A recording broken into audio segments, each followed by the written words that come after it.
I refer to these as functional teams, because that's really what we're looking at here, is a collaborative process, some of which has already begun. I mean, we have a bylaws working group that essentially is being run by us. The department is serving to find us a place to meet and announcing meetings. And that's pretty much all they've done. That's all we're asking them for.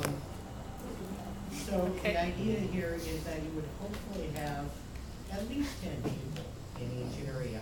Some would be people who would be coming without a lot of expertise, but wanting to learn.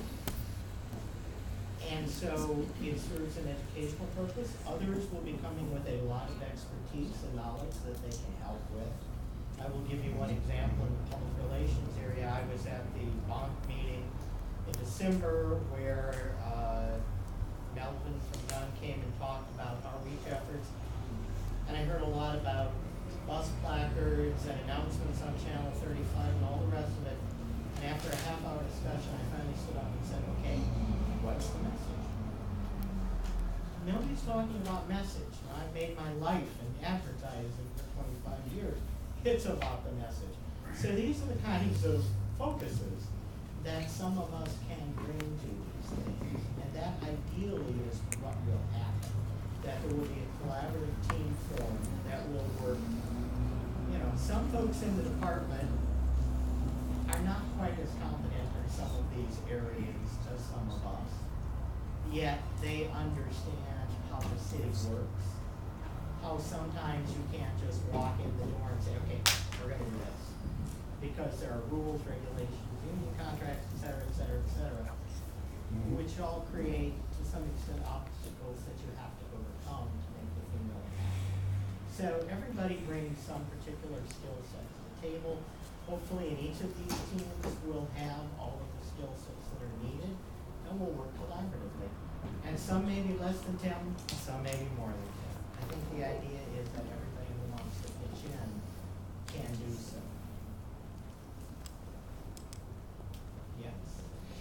Yeah, I mean, I think that until, I think that there are some details that we are not down to because we need to know that the plan moves forward, and that's, all details can be worked out.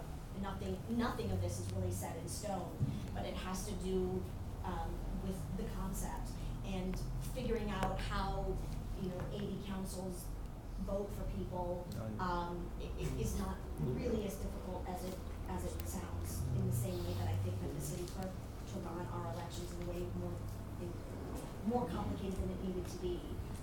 That while there isn't yet a system that can hook us all up, it's not in this electronic day and age. It should be something that probably Stephen Box could throw together in 15 minutes. Some Google thing where we punch each other's name. And I think that again, I mean, there was some concern from some people that will we get enough people?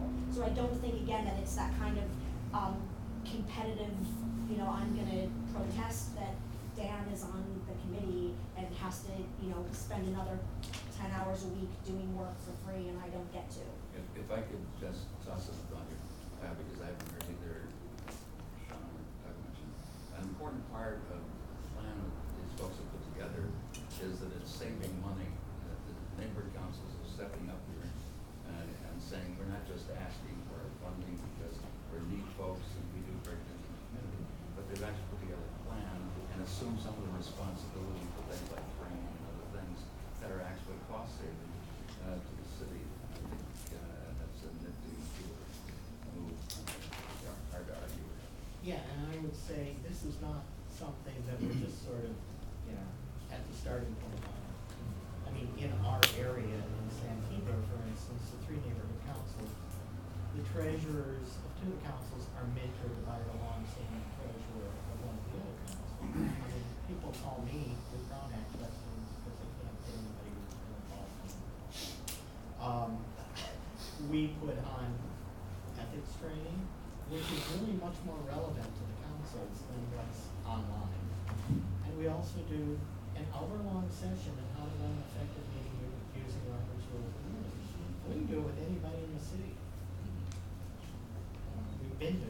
So a lot of the ad hoc stuff has happened because it is not being done by people who are.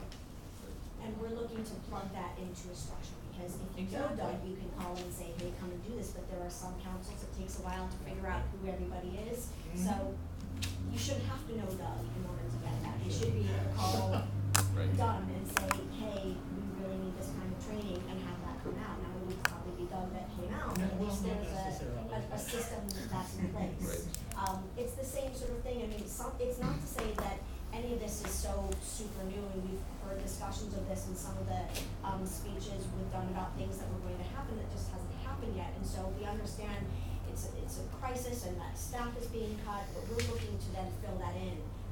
We need a way to contact each other, and that's something that we could have up in the Yep. week.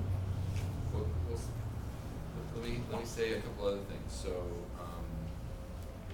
let me say that I admire and appreciate the work that you guys have done to kind of move this piece forward.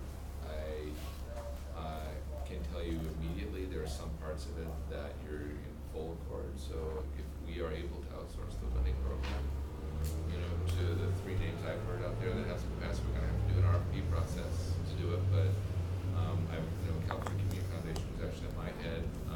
Community Partners and LA Conservation Corps, they all 3 do startups with nonprofits, and they, support and they all have, some significant, financial support capacity. So that, if there's a way to do it, we understand that. Actually I have Brian Curry, who's a new general counsel, have a meeting with the city attorney's office, because I've heard some concerns are coming there, and I haven't gotten to the bottom of them yet. But you have a commitment from myself and from the mayor's office to try to help figure that out. And not only does I think it's a better solution, but quite honestly, I think, I can't 100% say that Dunn has failed because of Dunn. I'll say that Dunn has failed on some of this oversight because of the city and because of the resources we've given them, and because of the way we haven't, thought through structures to support them. So I'm really not gonna put this on them, I'm gonna put this on the whole city.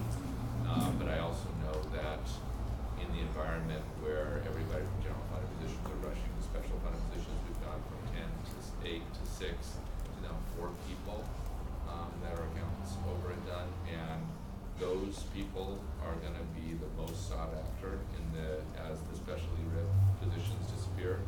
Those people are gonna disappear as well. So we're gonna be without capacity fairly soon. And so it's a frightening environment, because not only, I think we need to go to that place, but we also have to figure out how we're gonna get to that place. And it's a number of months to do an RFP process. And, we can't afford to be a system that is not, because as you say, the system has the seeds of our construction if we're not having the kind of oversight, in this process. So, so there is a legal issue, that I couldn't even tell you what it is right now. I don't know if anybody else can inform me about that, but we do have a meeting set with the city attorney's office. What are they saying?